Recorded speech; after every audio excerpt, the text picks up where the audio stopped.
এই ভিডিওটা হচ্ছে স্পেশালি আমার ফ্রেন্ডের জন্য, যারা আমার জন্য দাঁড়িয়ে থাকে কলেজে যাওয়ার জন্য। তো তারা সবাই ভাবে যে আমি মেকআপ করতে করতে দেরি করে ফেলি কলেজে যেতে। আসলে যে জন্য আমার দেরি হয় কলেজে যেতে সেটা আমি দেখাচ্ছি, তো সবাই দেখ। তো এটা হচ্ছে সেই কারণ, টাই। হ্যাঁ, আমি টাই বাঁধতে পারি না, অনেক চেষ্টা করছি, যদি ভাগ্যে থাকে, যেমন ভাগ্যে থাকলে লটি লাগে সেরকমই ভাগ্যে থাকলে আমার টাই বাঁধা হয়। তো ট্রাই করি, দেখো কতটা টাই বাঁধা হয়।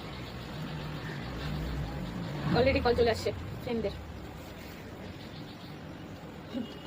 হয়েছে এদিক দিয়ে একটা লেজ, এই নিচ দিয়ে একটা লেজ বেরিয়ে গেছে, বাস আবার বাঁধি। আর অনেক সময় কি করি, আমি টাই বাঁধি না, টাই নিয়ে চলে যাই কলেজে, সবাই জানে আমার টাই বাঁধতে মানে পারি না, সবাই বেঁধে দেয়, তারপর পড়ি। আবার ট্রাই করি, শুধু দেখতে থাকো, মাথাটা আমারই গরম হয়ে যাবে মধ্যে। বাস এই আর কি, দেখি পরে কি হয়। কলেজে সবাই জানে আমার টাইটা ভালো হয় না, সবাই নিজে বলে দে আমি ঠিক করে দিচ্ছি। তো রাইট, যাক আজকে ভাগ্য ভালো, লটারি জিতে গেছি। আরো দেরি হয় আজকে, কেন হয়ে গেল আমি জানি না, কিন্তু আরো দেরি হয়, বিশ্বাস করে, এই জন্য আমার দেরি হয়। তো আজকে তাও ঠিকঠাকই আছে, অল গুড। তো